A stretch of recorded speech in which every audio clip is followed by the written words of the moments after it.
Dear President Zelensky, dear Volodymyr, dear foreign ministers, other ministers, thank you for welcoming us here in Kyiv today.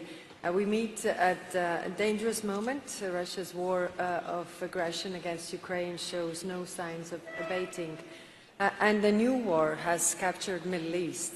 Both wars are very much interlinked. Iran designed the drones that Russia is using against you and is mass producing now. Both Russia and Iran use them to attack their neighbors. In the face of this, we stand together. You have just returned from the Middle East, where you signed a number of defense agreements, and Ukraine has the best drone defenses. We were also witness to that technology today. Your support to our Gulf partners underscores Ukraine's crucial contribution as security provider. Even in times of trouble, you take the time to actually help others. Drones must be countered with the right interceptors, and no one does this better than Ukraine.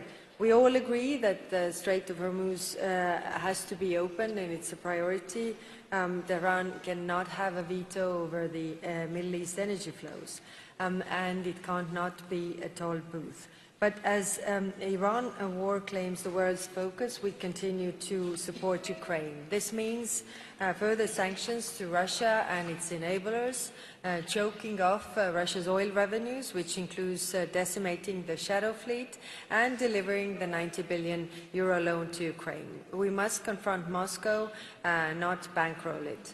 We all want this war to end, no one more than the Ukrainians themselves. Russia has been trying to gain at the negotiation table what it has failed to win on the battlefield.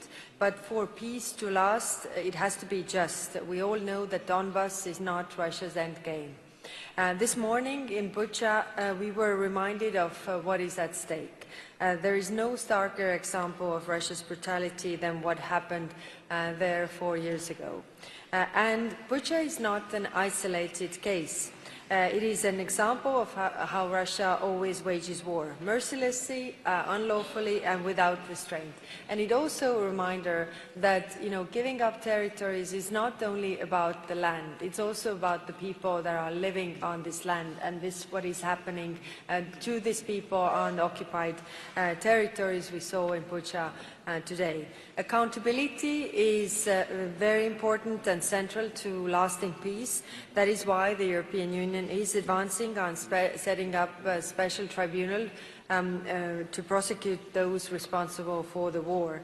The EU is also leading work on the Claims Commission so that the Ukrainian people can seek compensation for Russia's war destruction. And in the meantime, we are helping you in many other ways, including with support to Ukraine's energy sector.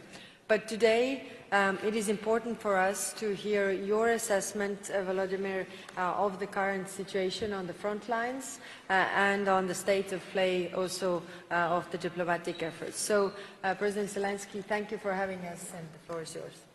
Thank you so much, dear Kaya. Thank you for coming. Thank you for your support and for your kind words about us, about Ukraine, and first of all about our people. And Andriy, dear Minister, dear friends, ministers, distinguished guests, ladies and gentlemen, thank you for coming. Thank you for your support. We are thankful to your people and your governments. Thank you that you stay with us from the very beginning of full-scale war. Thank you for your being here in Ukraine in such very important time. Today we remember how 4 years ago the Russian army was pushed back from Kyiv, and we freed the Kyiv region and the whole world. So what the Russian army brought to us, to Ukraine, what and why, and what it could bring to other countries between us. And in that moment, everything Russia had said about itself fell apart for hundreds of millions of people around the world.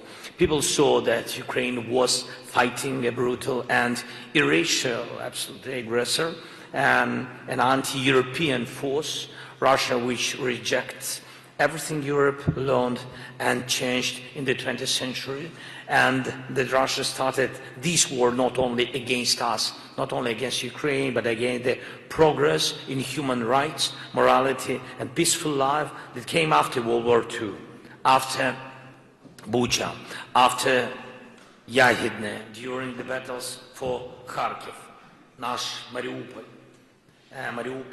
and the Black Sea, the also what Ukraine is and what Ukrainians are fighting for.